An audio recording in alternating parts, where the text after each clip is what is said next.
Hello there, my dear, and welcome to Heart to Hearts. These are conversations that I'm having with conscious, intentional women about how they're building businesses truly aligned to their lives that they really love. So these conversations come from a place in me that genuinely wants to know, how do these women do it? Like, how do they build a life and a business? Um, and how do they slow down to take care of themselves on that journey? This isn't really about business strategy. I'm interested in the women themselves, how they take care of themselves when things get hard, what practices they return to, how they stay tethered to what actually matters when everything gets really loud and gets really busy in the world.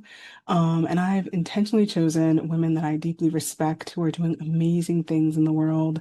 And I've asked them to sit down with me and just tell us, like, how do you do it? And then after we have our conversation, we have a little what we call play in the world of coaching and healing. At the end of every conversation, we exchange our gifts. And so what that means is they bring their medicine and I bring mine. And so at the end of the conversation in the interview portion, you'll see that they'll support me with something based on what they do in their business, and I will support them with a reading. And the beauty of this is that you get to witness it. You get to see behind the scenes of something that usually doesn't occur in the public eye, right? We don't always get to see how people work with clients. And so I hope you really are able to treasure that and get a true sense of what we're able to help each other with. And so that's what the point of these conversations are. And I'm so excited to share this one with you. And so let's get started.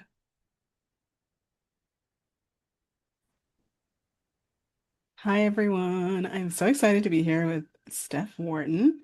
And we're going to start off just so that you can learn a little bit more about her and jump right in. So, you want to tell us a little bit about yourself and how you serve folks?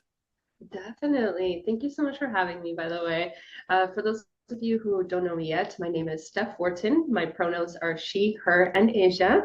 As you can tell, I do speak Spanish, originally born and raised in Argentina. And honestly, what I do and in terms of my community and how I support folks, it's all rooted around on paper public speaking.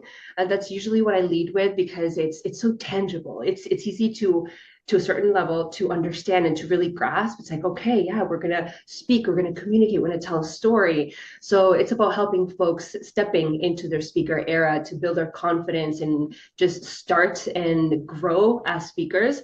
But honestly, behind the scenes, a lot of what I do has to do a lot more with reconnecting with who you are inside and feeling safe and more confident, even just being visible in the first place, and doing it in a way that feels truly, I don't necessarily like using this word, but authentic. It's very connected with how you're supposed to show up in this world, who you're supposed to be, and really honoring that. And I feel like that's a lot of the work that I've been trying to be more visible around myself because I've hidden behind the public speaking label for so long. And I'm like, no, no, no.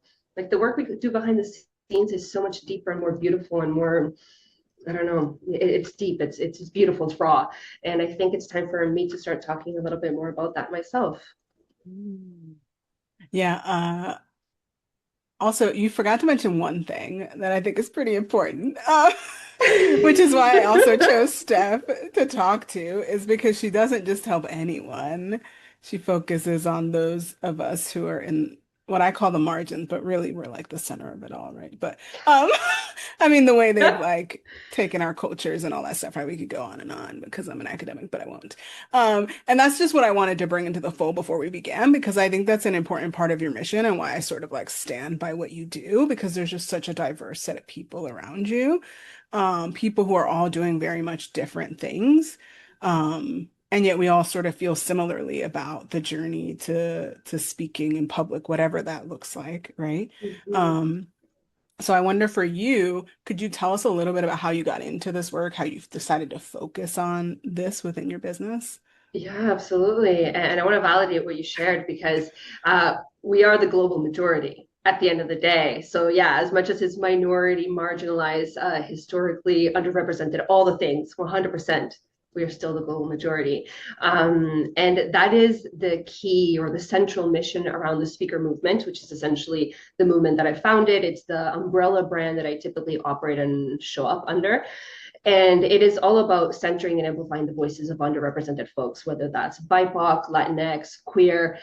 Likely with time, it will expand a little bit more into more invisible diversities as well. But right now, one of my biggest focuses is creating a platform, resources, community for folks who are visibly diverse, who have more visibly, more what would the word be? Funny being a public speaker and not being able to find words. It's almost like the folks that essentially have had those experiences over and over and over again. It's really important to be able to create a platform to provide a voice and just a safer space to connect with people and to support each other.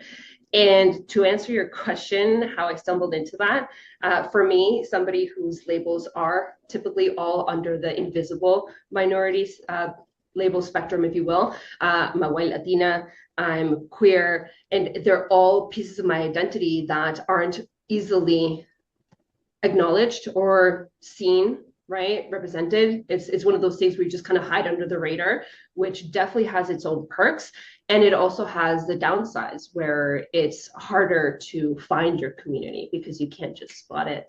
And that was one of the hardest things in entrepreneurship. I kept feeling like I was either visibly or invisibly the only Latina in entrepreneurship, the only queer person in entrepreneurship. I just wasn't seeing it. I wasn't finding it. I wasn't hearing the stories.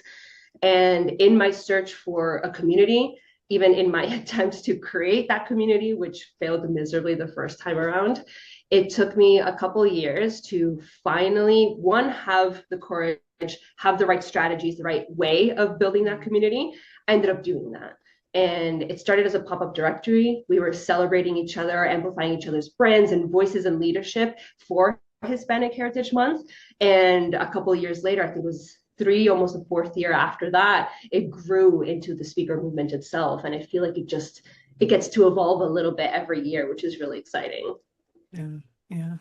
And what led you, like, where was your life before entrepreneurship? Like, who was Steph when she wasn't a business owner?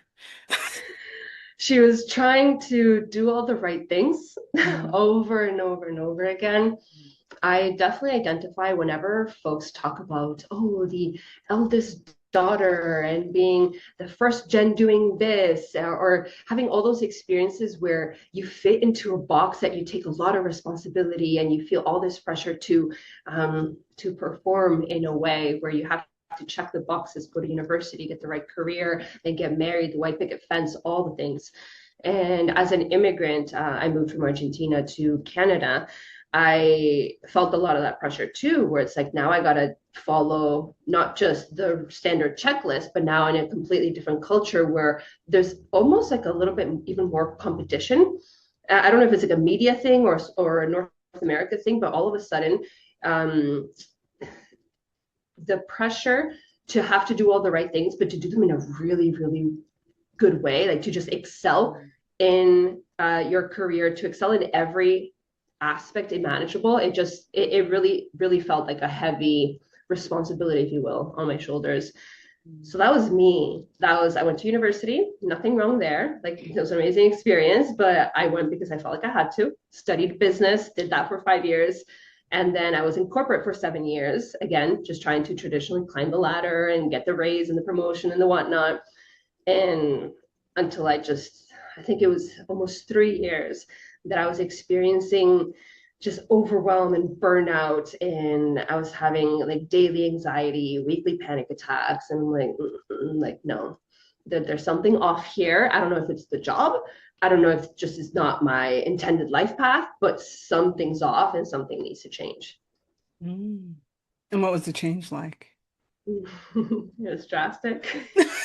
It was very drastic, which is unlike me because at the Mm, time, at least, I would never take risks. It was, mm, again, right, you got to do all the right things and mm, keep it safe so that you can afford to pay your bills and all that stuff. But we got married, and right before the wedding, we had experienced a couple instances where things didn't quite go our way in a way that really shed light on how we show up for people and for situations and for things that we're just like, you know what? Like, are we trying too hard to make other people happy and not to make ourselves happy? So it's kind of this mm, weird shift moment And it ended up leading to the potential to, hey, what if we move to Spain after we get married and we just like ditch our life and start something new just for us? And I mean, catching you up, I did not move to Spain, but we did quit our jobs within a matter of 2 weeks after the honeymoon. And a month later, we drove across the country to a city we had never visited, never even heard of, and we started an entirely new life there. And so I know I'm spending a lot of time on this, but I think it's important somehow. I don't know, intuitively, I'm being led to explore this, but there, what I love about seeing business owners out, because you've been a business owner for how many years? Quite a while. Yeah, just over like going on 7/8. Yeah, that's what I thought. I think it's 7, but I don't know how I know that. But that number felt Yeah. special. And I was like, but I want to have this as part of the conversation because at year 7, going into 8, you have told me in our conversations that like it's different now than it was in the beginning, right? And so like, how did the switch, was it a switch to public speaking? Was it like an exploration of things that led you sort of here in this particular mission? Does that make sense? Yeah, there's definitely so much overlap and so many different bits and pieces, things that happened over time. But public speaking, honestly, other than whatever past experiences I may have had through school, corporate, and whatnot, which I definitely had lots of training, education, like that kind of speaking roles, it was something that I just organically fell into because I started to, as part of my marketing, really lean into the community aspect. I started to collaborate with people. So then I would guest speak inside of programs. I would be invited to speak on a panel. I would get interviewed on another platform. And I started to notice that not only were those the instances that I was having the most fun, they were the ones that I felt the least amount of pressure because I was having fun. I was just having, to a certain extent, like casual, like interesting conversations with people. It didn't feel like performance where I had to create content and really think about the strategy. So at least organically, that's how it started. And the common denominator really became community and speaking. So I'm like, oh, if this is what I'm enjoying the most, and if this is what actually is bringing in, whether it's people into my space, my community, followers on social media, my email list, and clients, then can't this be an entire strategy? And I started to lean into that. How can public speaking actually help you grow your brand? Mm, love it. So when you think about the last 7 years, could you talk to us a little bit about a moment that you moved through something really difficult, or just big in your business, and how you sort of like how you moved through it? Were there any practices you used or people that supported you? Yeah. Yeah, I think there's been a couple instances. If I were to think of something more recent that feels very tangible, close, that I can really like, connect to in the moment, through having my son, so I'm a toddler boy mama of a 2.5-year-old. I've realized that I spend, of course, a lot of time with him, raising him, taking care of him. And with that, also just whether it's taking care of the house, groceries, all that stuff. And it has become such a big part of my life, which I love. And I do not want to trade for a single thing. Like, I'm actually so grateful that we don't have to send him off to like daycare or anything like that. He's going to be here with us in theory up until now. This is a decision. It could change up until he's 5 and ready to go to school. So I'm really grateful about that. But it also means that I don't have capacity. I'm completely overstimulated 24/7. And I saw that bleeding into my business. I work typically 3 days a week now. For the first 2 years, I was only working 2 days a week. So in that minimal amount of time, I get to focus on me in a way, but really it's the business and pouring into my clients and my community. So the big, almost like red flag moment was I'm not taking care of myself, like at all. And I've heard people, like other parents, talk about that mostly within the first year, how they realize they've lost themselves and all that. And I don't think I really experienced that, or at least I didn't feel any heartache towards losing a part of your identity. But I started to notice the deeper I got back into business that I just don't have capacity. I'm not regulated. And one of the things that's been really, really, really supportive for me, and it felt really hard to say yes to because I don't easily say yes to things that are just for me and that are on paper selfish. Because again, gotta be responsible. And I use the quotation marks very heavily. So I hope y'all are watching, not just listening. Was honestly prioritizing regulation. The Mm. key way for me is to just go out on a walk. I need to move things out of my system and like shake things off. So just a daily walk, even if it's just 15 minutes, the fresh air, the sun, if it's out, it makes a huge difference. And I can come back to my business or to life or to whatever I'm prioritizing in that moment, like a million times better. It's wild. Mm. Yeah. I also hear too in the things that you're sharing that I think that's why I also wanted to speak to you because there's something that I just found really powerful around the idea that like we build a business around the life, right? We don't build the life around the business, right? Because even when you transition out of the workforce and work for yourself, I don't have that experience yet. I have seen out in things that I have read, and I notice even in myself the boundaries we place around the business mimic what we know in the workforce. And the reason I Yep. wanted to talk to you was because I found it to be one of the most beautiful and powerful things that you just said, no, there's only 2 days a week because this is what matters to me. Mm-hmm. And it also revealed to me this commitment to motherhood in this chapter in a way that felt really ethical to you and like values based. Um, and I'm just wondering, like, how did you do that? And did you always Mm-hmm. know that's what you wanted to build a business for? Honestly, when I first went full time, I did exactly what you just referenced, where you mimic the standards, the expectations, the boundaries, all that you've Mm, learned, right? You've been mm, conditioned into believing that that is the right way and the way that you're going to succeed the most. mm, So I worked 9 to 5 hours. Again, nothing wrong with that, but just doing it by default, I think that's more the issue. It's a lot better if you're able to do it at the beginning, amazing. But if you're 5, 10, 20 years into your entrepreneurship journey and you're realizing now, that's amazing too. It's just trying to figure out, yeah, what's actually the most valuable to you, what's going to bring you the most success on your own terms, the most joy, the most fulfillment, and then making decisions based on that. mm, And what really helped me, I'm not going to go into the whole story, but there's some overlap in what you mentioned about building your life first and then building the business that fits within that. And I had another moment before having my son that really like shifted and brought like priorities back into my life where I realized I was actually burning out and I was working not just a 9 to 5, but evenings, weekends. And I felt like I had to do that. Like I had to work more and more and more in order to succeed. mm, And I realized I had no life outside of that. So what ended up happening is I went on a journey, on a mission to create new memories, and I ended up creating, I believe it was like 58 new memories in 6 months. And that completely changed my life. But at the root of it, it was about reconnecting with who I am. So it kind of comes full mm, circle with what I was sharing earlier that I'm like, I need to talk about this more because what I was doing is I was reconnecting with, okay, who am I at the core, right? Like, what's my mm, identity beyond the business, beyond corporate, beyond all these titles that the world has given me? So I was mm, connecting with, okay, I am a woman. Sure, I identify with that. I am a wife. I am Latina. And I was exploring that. And Latina is one example. It's 1,000,000% true, but I was feeling so disconnected to that in that moment.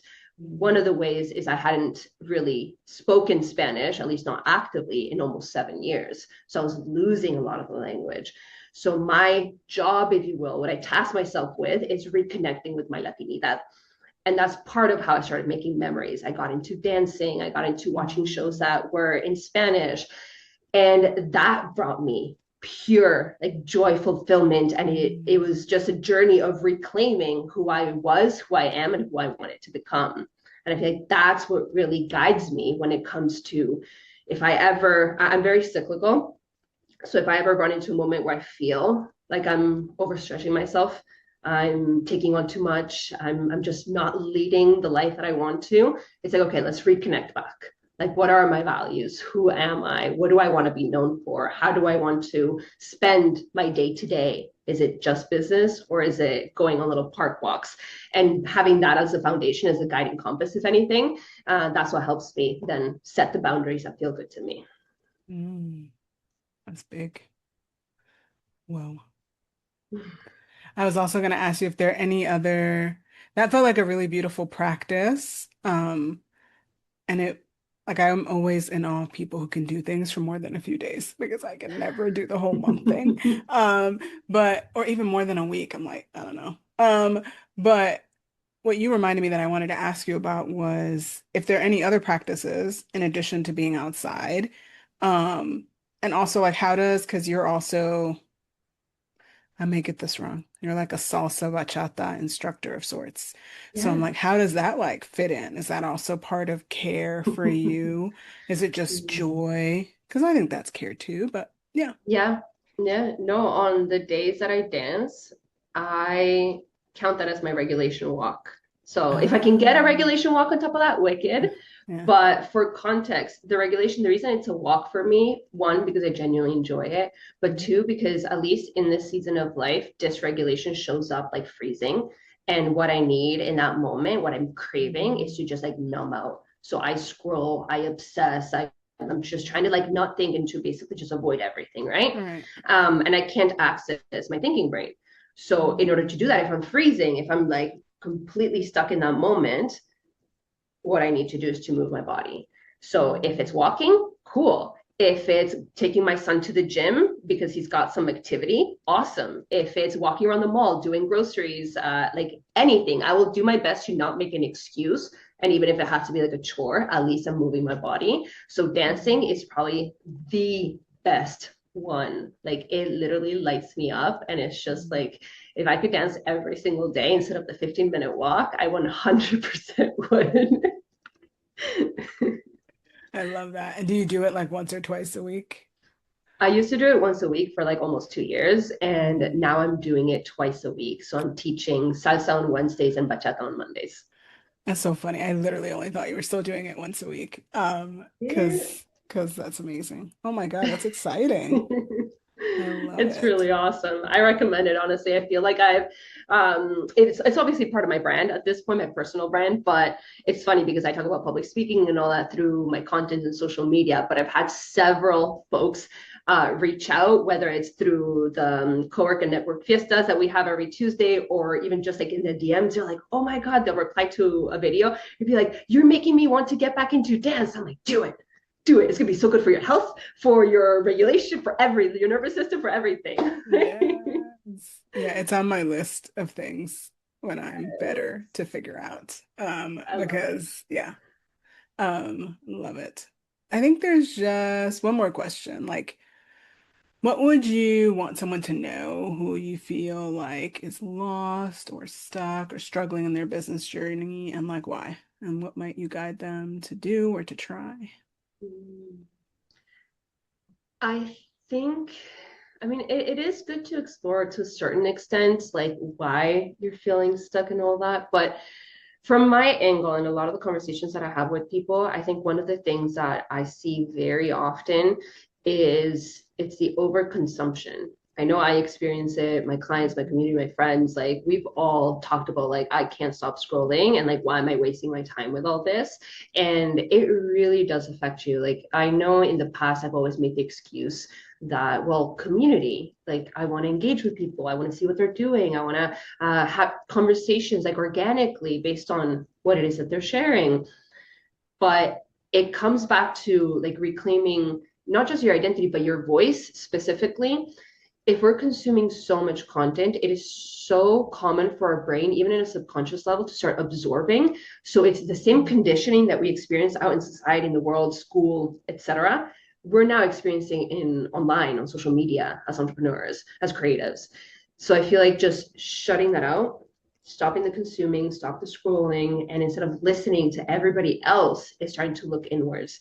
Because a lot of times we have the answer, we have the clarity. It's just we're so bogged down with the all the quick consumption, the quick content that it becomes a lot.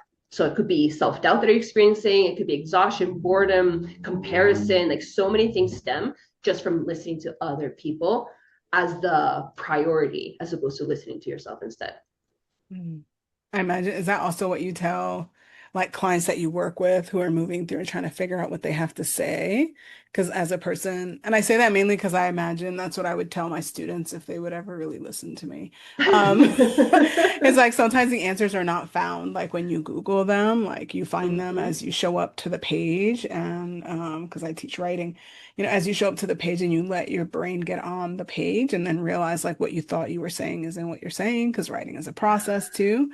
And I know that you work with folks on their speaking journey. So I'm imagining part of that journey is like considering what is yours and what's not yours when you're saying it, right? 100%, especially when folks are just getting started with public speaking. Honestly, it happens all the time. It happens to me still. I still go Yeah. through seasons that I mute content because I gotta like regain some clarity in my own stuff. Mhm. But especially when you're first starting, there's so many options and there's so many things that you can share. But what's most important at the end of the day, whether it's a public speaker or just as an entrepreneur creating content, is what do you bring to the table that nobody else can? And this isn't from a standpoint of like you got to be so unique and have this like method that no one's ever done before. No, like we're at the end of the day, 9 times out of 10 we're all regurgitating the same stuff. Like we all read the same textbooks, we all had similar-ish life experiences. Like history repeats itself, we all come up with the same solutions. So it's not about the material per se, it's more about your values, the lived experience, your personality. Like, what about you can you bring to the table that somebody else wouldn't? And since nobody has had the exact same experiences in the way that you have had them, that is what you bring to the table. And yes, being able to just stop listening to stop consuming content and just spend time thinking, exploring, meditating, journaling, whatever tool you want to use to kind of bring that out is such a great way to get started as a speaker, because it's from the get-go you're getting very, very clear on what's your voice, what's your perspective, what's your take, like what do you bring as a public speaker. Yeah, yeah. And it takes time if you're finding your voice. I'm sure Mm-hmm. Steph knows it too, but in writing, I feel like I've spent 25 years trying to find my voice, and it changes based on the Mm-hmm. space you're in, for what purpose. Um, so yeah. All I right. think So, oh, sorry, go ahead. Yeah. no, you're good. I think that's a beautiful thing to share though, because a lot of us don't get to hear things like that, like, oh, hey, I've been doing it for 25 years, or it takes a long time and whatnot. It can. And it's almost like that also doesn't mean that there isn't something that is ready to be shared in this moment. All I right. think a lot of us are so conditioned to believe that it has to be perfect from the get-go, because Yeah. that's what success looked like in the past is you Right. either pass or fail your grades, and you pass or fail and you get your degree. Yep. Whereas to tell a story, to be able to share something with people, it doesn't have to be perfect. So it's almost like instead of pursuit of perfection, what about pursuit of what feels good in this moment? What can help somebody right now? And we focus more on the community and getting that across. And then, yeah, maybe in 6 months, you're like, oh, that could have been so much better. So now make the better iteration and you Yeah. keep growing. But at least you're connecting, you're helping, you're supporting, you're getting things out in the moment, which can be such a great way to learn to begin with. Yes. You have to start. Yeah. Yes. So how can people find you and work with you? What's coming up for you? Yeah, my website is probably the best place. Like I do hang out on social media, absolutely on Instagram, but my website you can find everything, whether it's the community. If you definitely resonate with the vibes in terms of connecting with folks who are BIPOC, queer, Latinx, and you want to learn a little bit more about reclaiming your voice, the website is the best place to find the community and any other resources that are on there. Fabulous. You want to tell us the website and then I'll put the link in the show. Yeah. Yeah, Yeah, yeah. StephWharton.com. Fabulous. Do you want to share a little bit about an upcoming summit you have that you want to make sure people know? Because Yeah. it's going to be fabulous. I'm sure it'll be on your website, but I just want to like verbally tell people about it. No, no, I appreciate it. Absolutely. I've honestly seen and spoken at so many different summits. And I feel like this is something that's so beautiful because it's a full representation of what the speaker movement is all about. And essentially, I'm running a conference slash summit this summer. It's happening in the middle of July. You can check out all the details through the link. But essentially, it is an event that is curated to help folks build momentum as public speakers. And we're covering all these different areas, whether it's uncovering your story, whether it's regulating your nervous system in order to tap into your voice. We're going into like imposter syndrome, legal aspects. Like there's so many different bits and pieces that help you not only just have the groundwork in order to then step up as a public speaker, but then also what does it look like tangibly, right? Like structuring a keynote, like building a movement, like how can you actually be so much more impactful as you share your story? So we're going to take you through that entire journey. It's going to be awesome. It's a 3-day event, entirely free to attend. And yeah, check it out. I hope you join us. Yes. I'm going to put the link in the notes. It's going to be great. Not just because I'm a speaker, but because Steph's work is like awesome sauce. And if you've noticed, I can be quite particular about the quality of things. And I have been to a few summits, but Steph has a level of intention behind what she does that I think is really beautiful. And it was funny, we were having this conversation before we turned on the record for the interview about some of my language and how I'm like, because I do readings for all of you on the channel, and so it's more spiritual. But I think what I want Steph to know is that the reason I chose her is because she has this level of like soul and intention and very careful curation of what she does, why she does it. Um, and I've seen other summits, and her intention with her summit is not to have everyone there. Like her summit, like she got a lot of people who wanted to speak, and it was beautiful to watch you go through the journey online.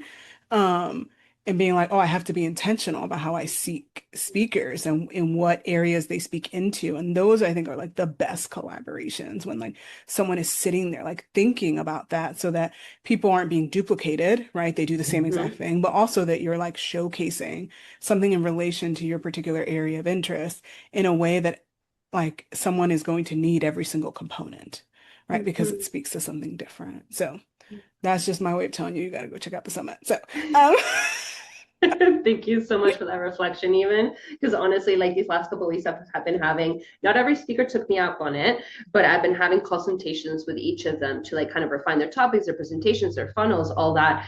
And that was exactly what I wanted to make sure is that there's no overlap where you feel like it's redundant or you're not getting anything out of it. Like I really wanted to build so that folks feel like they can actually not just learn a lot, but then build the actual momentum. So it's so nice to then hear that reflected back where it's like those are things that folks are going to be excited about the fact that it's that kind of experience. yeah. Yeah. And I think I look forward to like, oh yeah, every presentation will be different. Yeah. Um, and we'll contribute something different to the conversation we're having about speaking, right? Mm-hmm. Especially as it's curated by someone who has a community of folks who are diverse voices that have different things to say. So that means the lineup is going to be diverse. And I think me and Steph have had these conversations about you look at a summit and I don't even want to sign up because like you got 30 speakers and I see two Black people. Like Uh-huh. what are we doing here? There's a million of us in business, right? Um, Mm-hmm. there's tons of us. And so I say all that not just to necessarily talk about the summit, but just because Steph's perspective about speaking is important in that it looks at like who is being represented and how is that topic being represented by that person. Yeah. It's gonna be so good. Um, all right, so we're gonna switch to what I call like the play section. I don't know if other people call it play. You guys will have to tell me in the comments if you think it's play or we just find it playful because we love doing this shit for a living. So to us, it is a form of play. So I usually give the speaker who I'm interviewing like a moment to be because you just spent like 30 minutes yakking. So that's why I tend to serve you first so that you can take a minute. Not because Okay. I feel like I need to go first, but just because I'm like, you just need a minute. So I'm gonna jump in, I'm gonna give you a reading, but before we go in, I'm gonna help regulate us. I don't think I did this in my last one. So I'm Mm. just gonna have like we're gonna take 3 breaths together and drop into the heart. And that's where the reading will take place. So, and this is how I usually do it when people hire me. I think I just get so excited on the interview. I kind of like go like do do do. But when you I said, know the oh, I'm like, feeling. when you mentioned how important walking was and regulation, I was like, oh yeah, that's why I start these readings with Mm-hmm. people to just like take a moment and actually hear their heart because their mind is coming in strong with a lot. So, all right. So if it feels good to you, You can close your eyes. If that doesn't feel good, you can just take a spot in the wall across the room to stare at for a little while. And together, we're just going to take 3 intentional breaths. So take a nice deep breath in and then exhale. If it feels good, you can verbally exhale or however feels right and true for you. Another deep breath in and then exhale.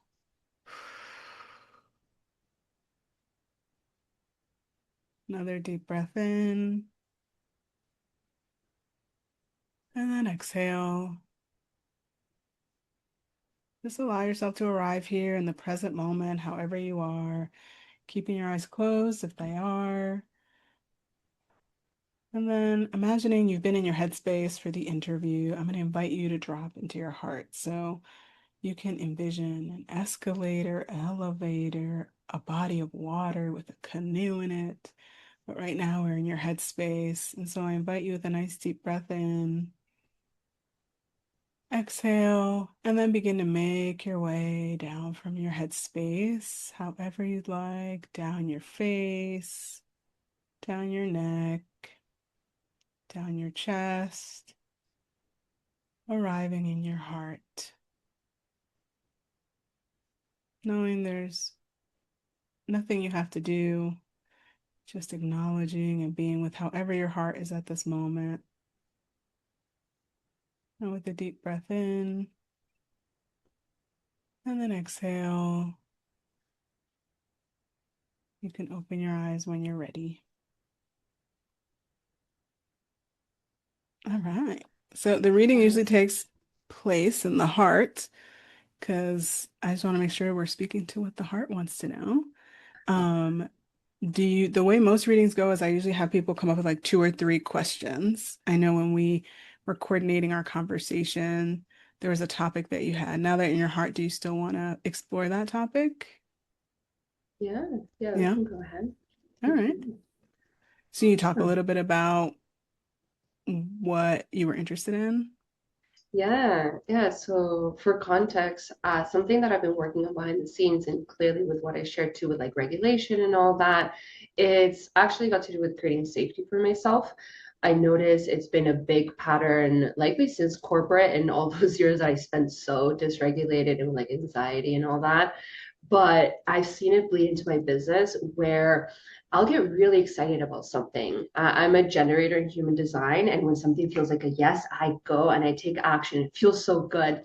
But of course, I have a very human brain that, as that kind of excitement, it's not that it goes away, but it just regulates and neutralizes. I start to experience a little bit more of like the scarcity side of things or like doubt, especially if there's like a lack of external validation. I'm always looking for those little signs like, oh, is this working? Am I going in the right direction? Right. So of course there's something to explore there too. But what I notice is at the end of the day, it's really my body feeling really unsafe and like I have to be perfect, I have to perform, I have to be more, I have to do more. So that pattern keeps like rearing its head, and it's something that's been happening throughout my entire entrepreneurship journey. And I just find different creative ways to move through it, to explore it, to ignore it, depending on what season I'm in. But even though I continue to take action, I would love to get closer to a place where I'm not doing it from a place of scarcity, even if it's temporary, right? Like I would love to maintain more of that safety, excitement, like I got this, like really deep seated belief that I'm enough, et cetera, et cetera. So essentially, instead of like the pressure, the overwhelm, and all that, I want to feel more grounded. So one of the things as I was reading more around like the concepts that you talk about and your expertise and all that, when we talk about the reading specifically, one of the things that I saw that was really interesting is it was talking about like moving through patterns, and I was like, oh, that like really stuck with me as like a just general concept, because this is a pattern. Is that feeling of okay, you're unsafe, and in order to fix this, you got to do more, right? When in reality, that's not serving anybody. So it's not so much a very tangible question, but more of like an overarching question theme where it's like, I would love to hear from you, from the universe, any advice around moving through this pattern and creating safety for myself. Mm.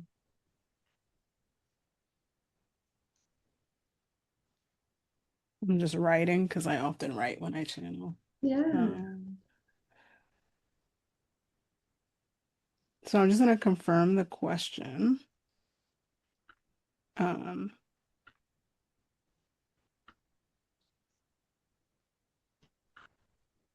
hmm, that's a good question. Okay. What's some advice you have for moving through this pattern and creating safety for myself? Does that sound like all your right verbiage? Yeah. Okay. Yeah. And then I always tell people I'll do one question, but that's the beauty of readings and like not being on a video where you just listen to something, it's dynamic. So if you hear the answer and you're like, but I have follow-up question, then you can ask your follow-up question. Because Sounds good. sometimes you'll notice in the records, like when people ask very like certain questions, they get an answer, but it's very general. And we want something different. And so this is all for all of you who ever want to get a reading, either for me or someone else, but also for Steph in the moment. If you receive the answer and it gives you a sense of clarity as to what your actual question is, that's the point too. Okay. Yeah, Love it. yeah. Before I get started, they are insisting that I share that when I go into people's records, I see them as like landscapes in nature. So yours was like this vast, like green opening, super lush, like a lot of sunlight. And they're just saying like joy, that there's like a level of joy in your life right now. And they're saying that it's like a level of joy that you've been working towards. There's a sense of like they're showing like a sense of contentment that you have, that you've reached this place that feels really good to you. And they wanted me to share that with you. And then they're also saying there's somebody who's come forward and they're like insisting. I don't always have people who come forward. They're not giving me a sense of who they are, but they are this sort of like older, they say sort of like grandmother figure. And like they've been here like the whole time. Like they're very insistent. They want to be here and um I get the sense that they're either here to protect you or guide you and be with you. Mhm. And they want to make sure you knew that. They're saying they're not giving me a name and they're not going to give me anything more. But she's like this very, she feels like a very like fairy-like light, but very protective, Mhm. older spirit. And the moment I Okay. came in, like she was like, yeah, Love that. anything come up when I said any of that? My brain is going in a million different directions in terms of like, not that there has to be like a tangible answer, like, oh, who are you kind of vibes. Yeah. But I'm definitely curious. So my brain's exploring, like, especially my brain doesn't even want to take it literally. How you said it, like it's the energy, the vibe, like Mhm. the way the motherly, godmotherly presence. So I'm like, oh, Yeah. check if there was a specific person like in my life, my past life, I'm like, who could it be? So my Yeah, very analytic, strategic brain is yeah. definitely going in that direction. Yeah. Yeah, and I'm gonna let the brain do what it's gonna do. And then I'm also gonna invite you to be like, it could be someone you know that has passed, because usually when I say something, somebody they usually know, people know. But this, I don't know, I don't get that sense. But this Yeah, person and the spirit is so playful. Like I've never had a being that came through that did this. Is like almost like they're like sitting on top of my laptop, like next to the camera. They're just like almost like they're showing me like a Tinkerbell energy, but with a yeah, much more like sage level of wisdom. Um, and I can ask more about that later. But they told usually when I open the records, if they have something, they want me to share it before I ask the questions. So yeah. No, no, no. I love that because where my brain went in terms of like a literal person, I've only had one grandparent pass, and we never had like a closer relationship. So mm. that's why my brain went to like other kind of energy. And it's funny when you mentioned Tinkerbell because I love everything kind of like fairy, like fantasy wise. Like I think that's like really cool and fun. So I'm like, hey, imagine I It might be literally your have some energy. fairy, like Yeah. 100%. Like I Yeah. love Yeah, yeah, yeah. And it that. also might be coming through because they're like, oh, they're saying like it's also a reminder of her and her spirit. Like that's how she like walks in the world too, Mhm, in addition to having the spirit that like walks with her. So yeah. mhm. Let me ask this question and see what they say.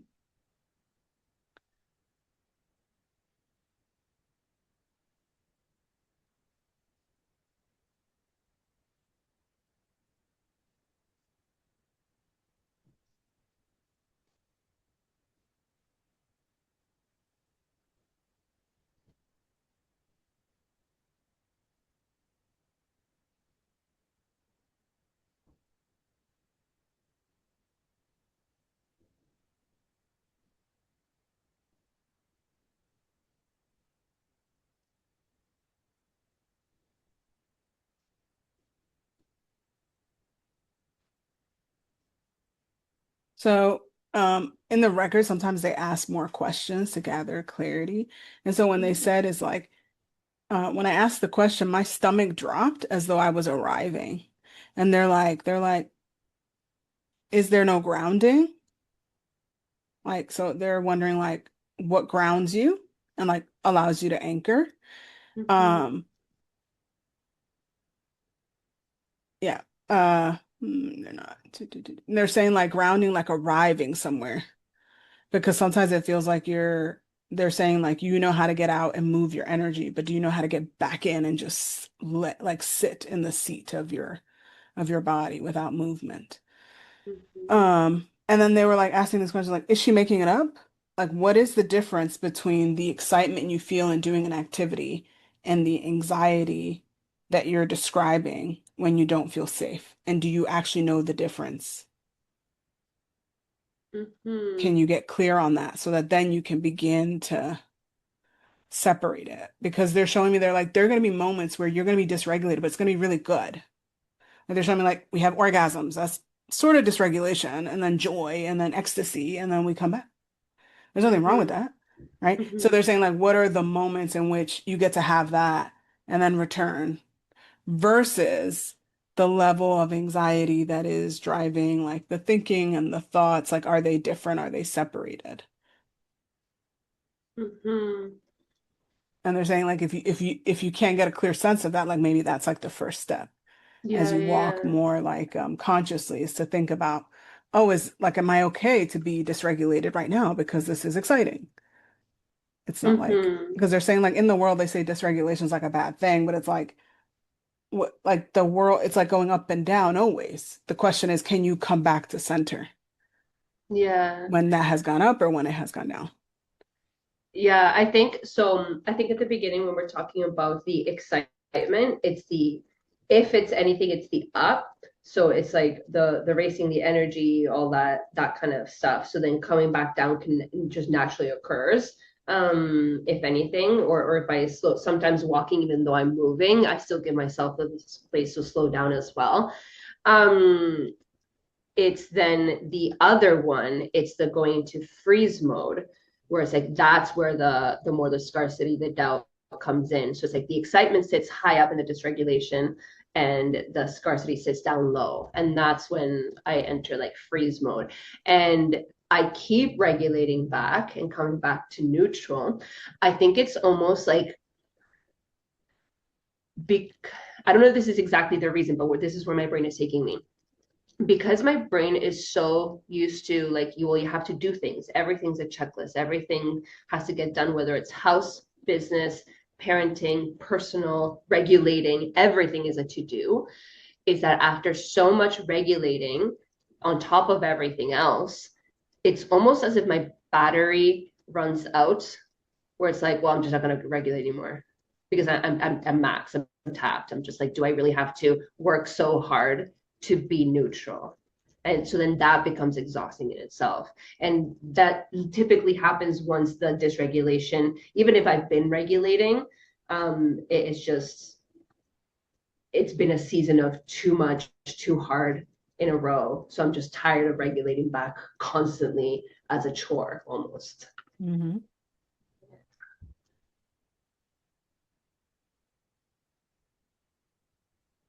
You want to refine your question? Yeah, I didn't have a question. Oh, you mean like the initial question or what I just shared now? No, like either a follow-up question or the initial question.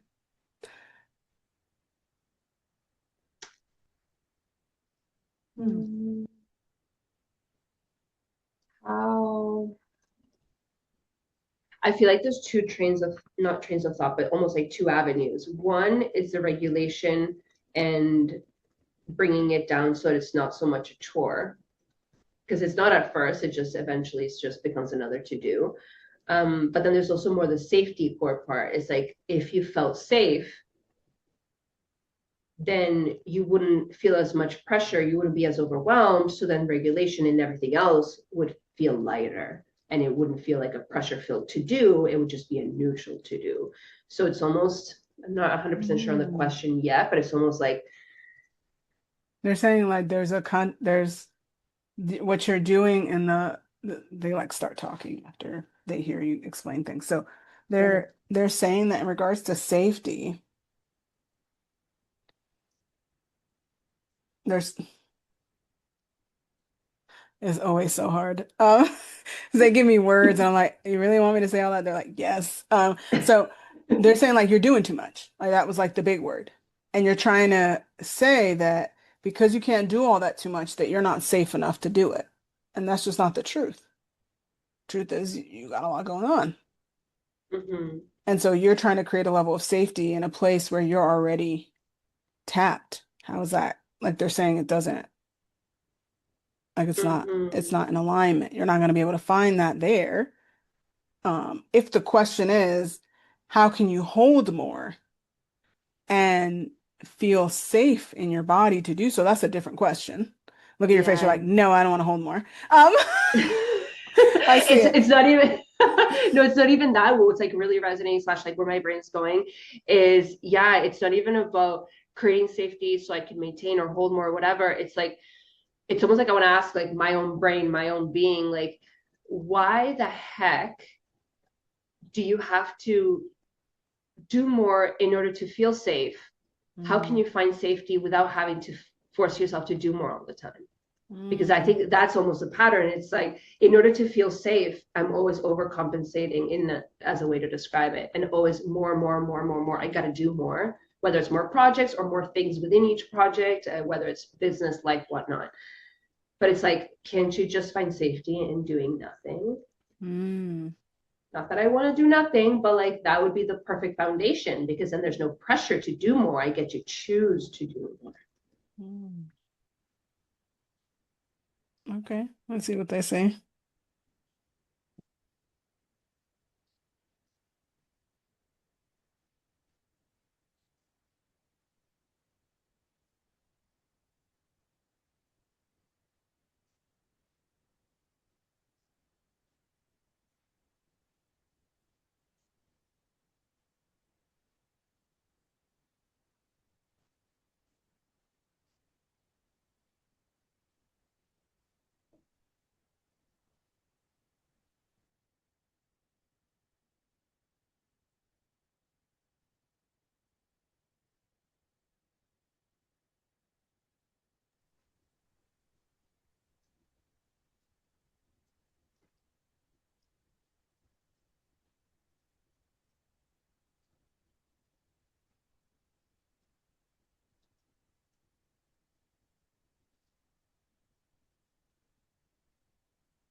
So usually when people ask why questions, they give me like past life stuff, but they won't give it to me because this is like going to be public. But we can talk offline if you want to go into that. But they gave me all this other stuff.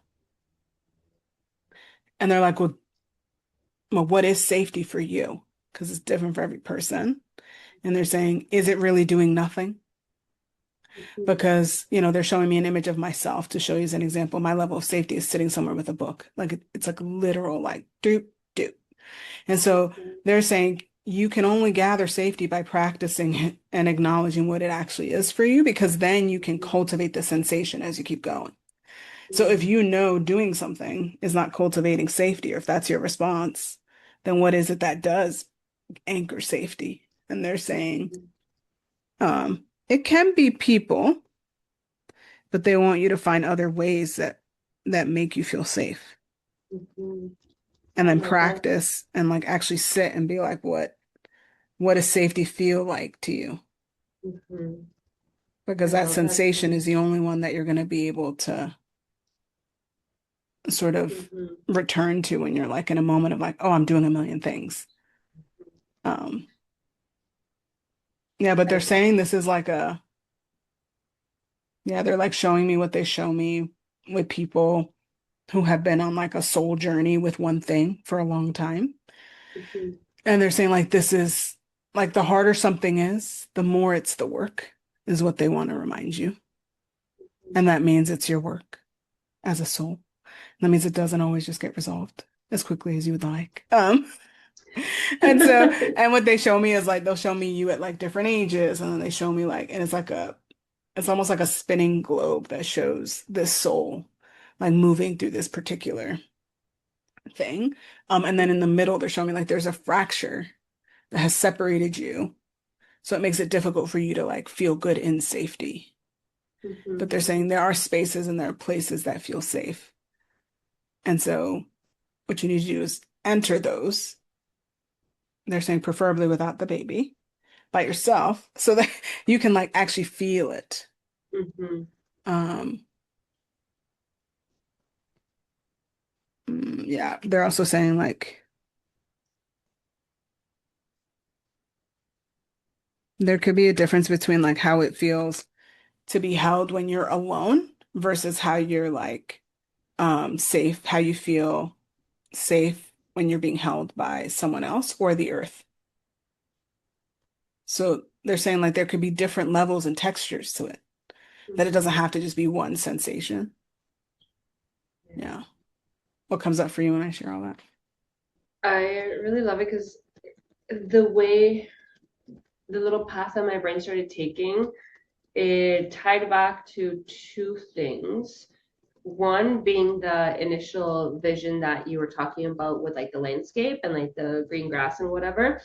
And then it kind of tied into just like my daily walks and like that kind of like nature energy being outside.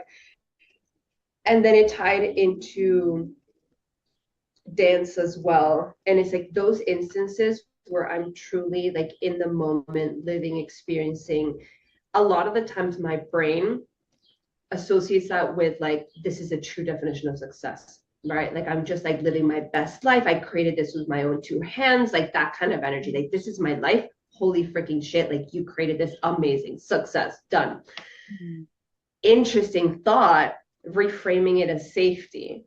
Because all of those feelings are literally like, well, you've made it. You have nowhere else to go. Like you don't have to go anywhere, right? Like you don't have to Mhm. chase, you don't have to do, you don't have to do anything because you are successful. You've created all this, you're done. You're never done. But like that's the energy, that's the essence. So I'm like, I've never really, I was focused on the success piece, like, oh my God, this is awesome. And it's like, what if I actually just get to look at it as like safety and then find whether if it's those two, it's those two. But then find other and get curious and explore. Are there other instances that make me feel safe? And I've just redefined them as something else, but previously, or not thought about them at Mhm. all. Yeah. So that's something really cool that I can like sit with, explore, and like do in real time and see how it feels. Because I love the whole concept of experiencing safety and kind of like I don't know the word that you use, but essentially like integrating that and be like, this is what safety is. Let's build more on that. Like let's get comfortable here as opposed to constantly feeling like you aren't safe. Mm. Yeah, they're also sharing that like safety could also be like temperature, place.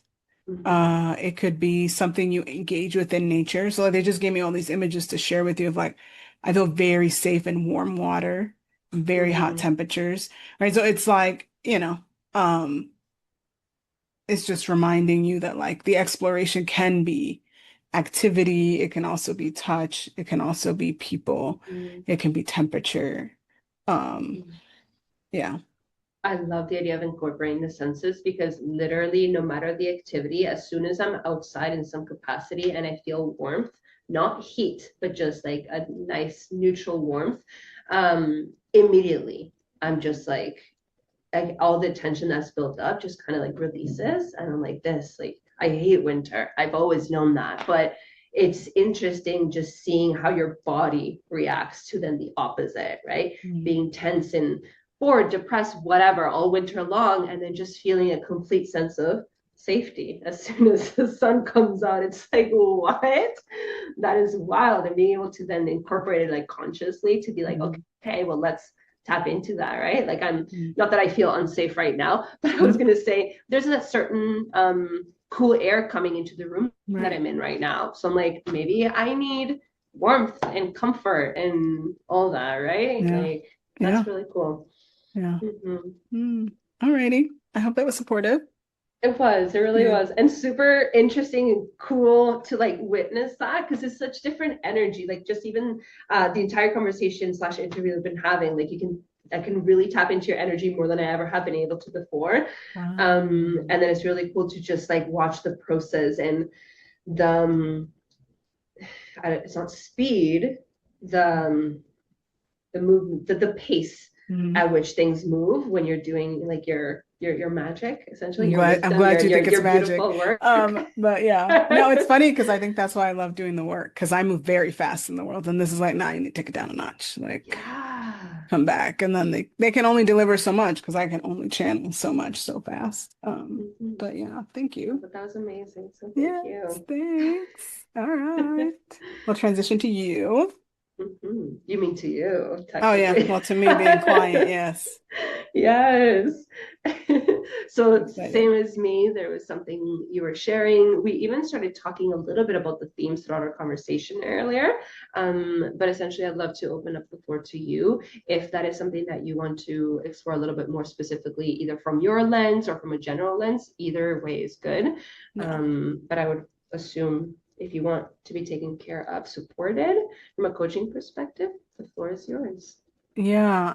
I don't know. I think I've told you this. I come from a different background in speaking, and I feel like my journey in speaking now is a more embodied journey because being an academic, like I don't stand in front of the room and like feel my body and like sense it. It's actually quite a denial of that so that I can exist in a space that doesn't ever really feel that safe.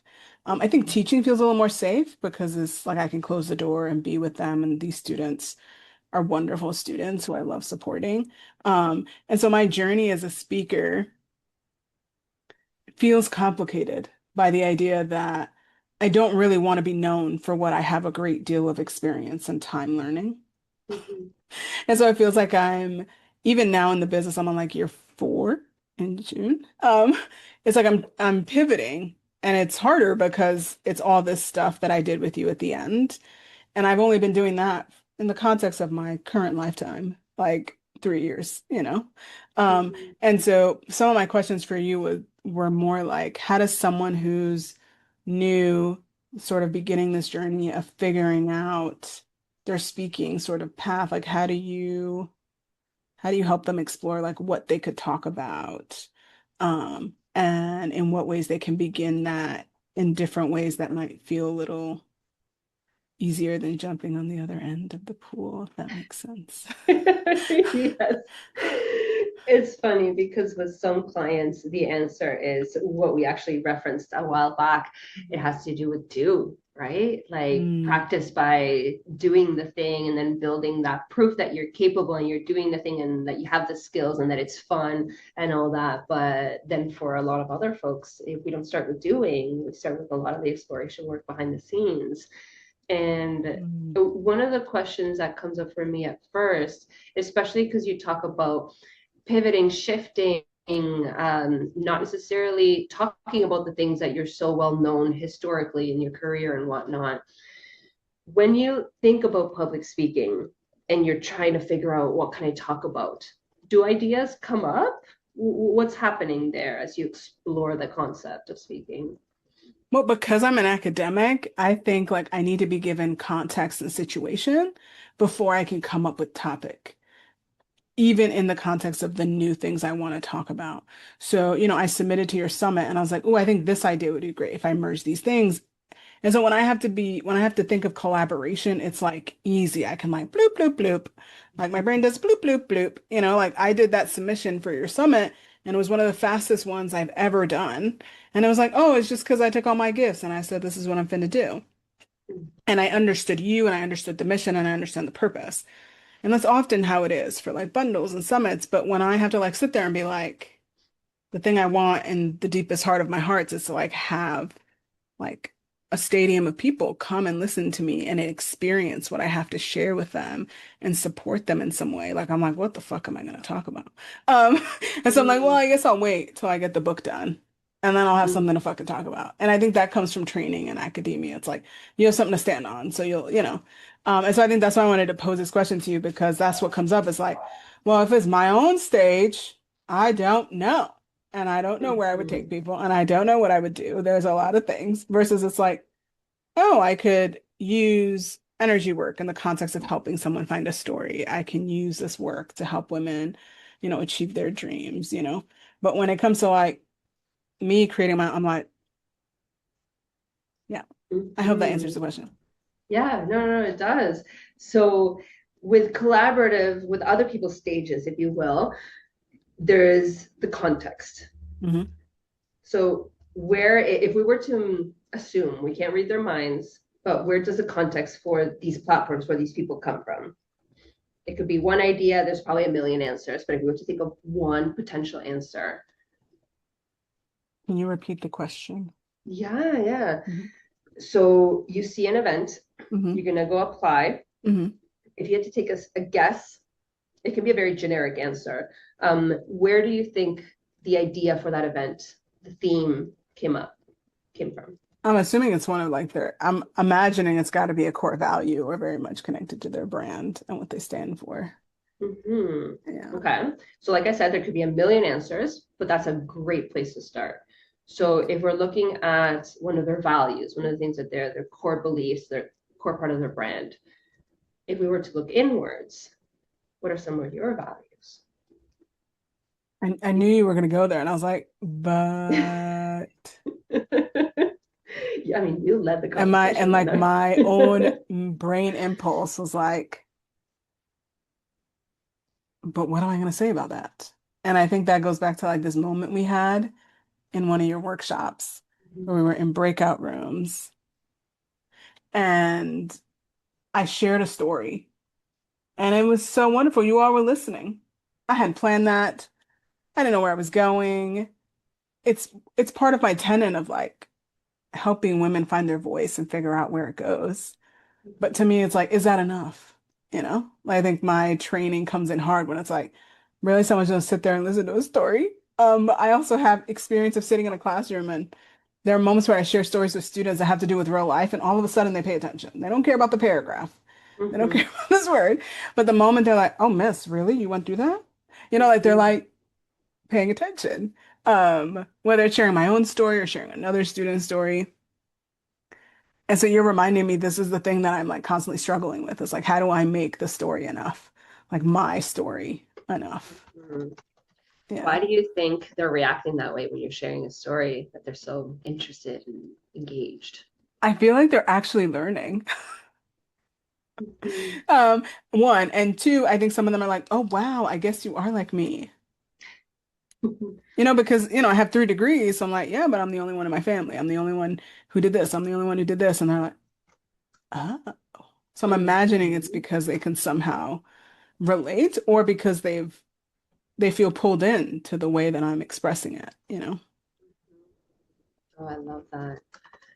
Okay, I'm gonna switch gears for a second. You're talking about, is this enough? Mm. Can we define enough? What Yeah. would be enough? I mean, according to my standards in academia, it's like, have I cited? Are we like, there's that. And there's also like, do I have enough experience to sit Mhm, here and talk about that? Like, have I really learned this lesson to have the mhm. audacity to share this story? Yeah. Yeah. Yeah. Yeah.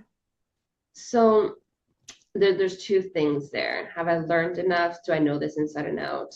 Versus, oh, I'm losing it for a second. What was the other Like one? sources, finding The sources or sources, finding, yeah, yeah. yes. So the technicality of it. So Hmm. it's actually very interrelated. Hmm.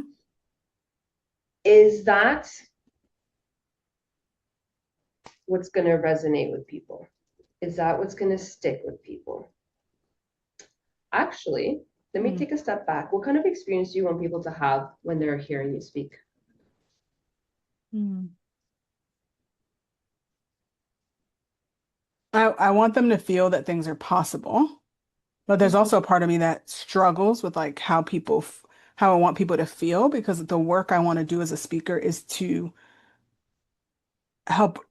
regulate their minds and their bodies and their thoughts and their spirits and their, so like to me, it's like more about like, did I help you get to a place you weren't before or just arrive here in the present? Like sometimes Mhm. to me, speaking is not just like, let me tell you my story.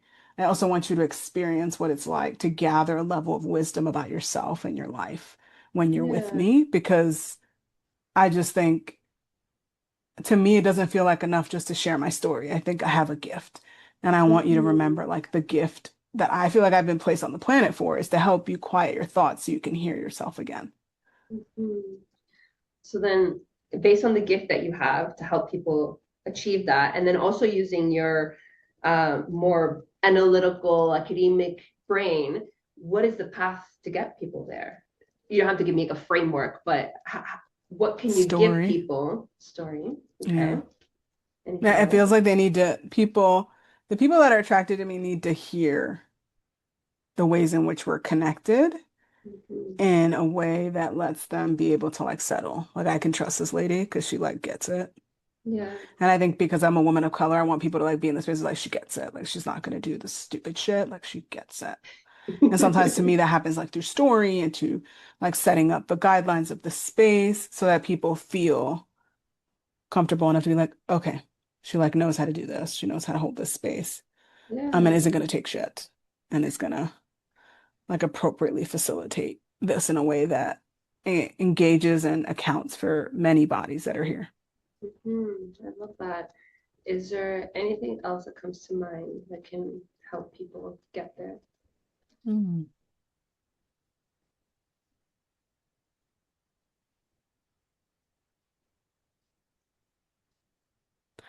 For me, because I think we've had this conversation too, I feel much more of like a facilitator.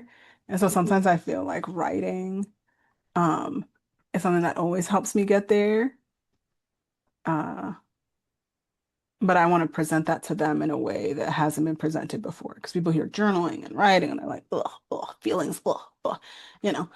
So I want to be quick to be like, let's take that down a notch. We're not here to like think, we're Mhm. here to like extinguish what's inside on the page. This isn't a place to overthink it, it's a place to release.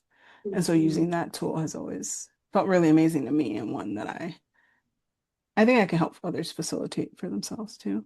Mhm. So then you answered a couple different things. You were talking about helping them realize, see that something is possible for them. You're talking about helping them regulate their mind, body, all holistically. You were talking about facilitation, not just like necessarily writing, but in ways that hasn't been done before, right? So it's you're facilitating experiences, getting people to like do. Nowhere in that did you say citations, knowing everything inside and out. You even mentioned when you were talking about in a way that hasn't been done before, where like people don't like they.